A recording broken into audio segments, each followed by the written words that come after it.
First things first, I'm not worried about how pretty these guys are walking. Break. My primary concern is that they're not presenting reactivity towards stimuli in the environment.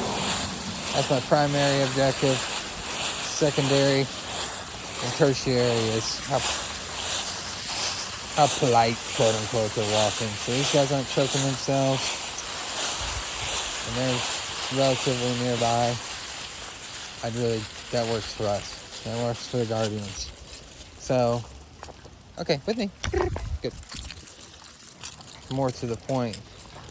This guy comes around the corner. I see him coming because I'm paying attention to the environment. He's on his phone. He's got headphones on. His earbuds. What is it called? AirPods. Whatever they are. He's got them in. He's tapping away on his phone. He's not paying attention to anything. And he's got a dog attached to the end of his arm. Comes around the corner.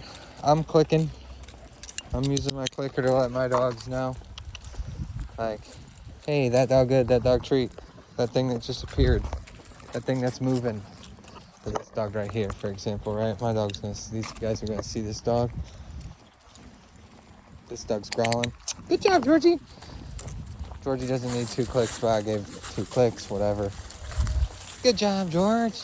There's a second dog there that I haven't seen before. So it must be a puppy.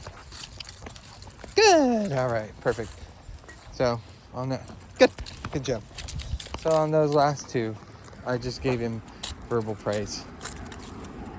So I'm using a lot of motor skills to hold this phone, talk, and commentate, watch traffic, watch these guys, use the clicker, verbal praise, treat, all potential options, whatever. It's going on 2 minutes. Nobody's watching this long anyway. But this guy comes around the corner. I'm anticipating him.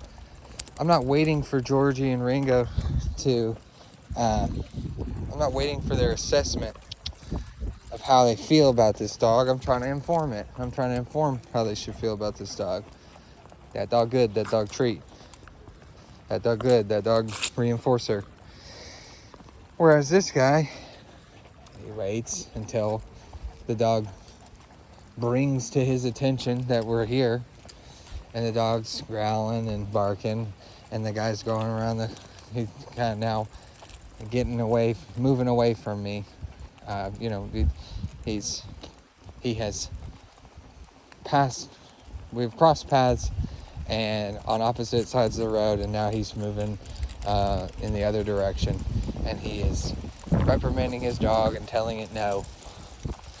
So the difference between positive reinforcement, positive punishment is just like, the proof is in the pudding, y'all.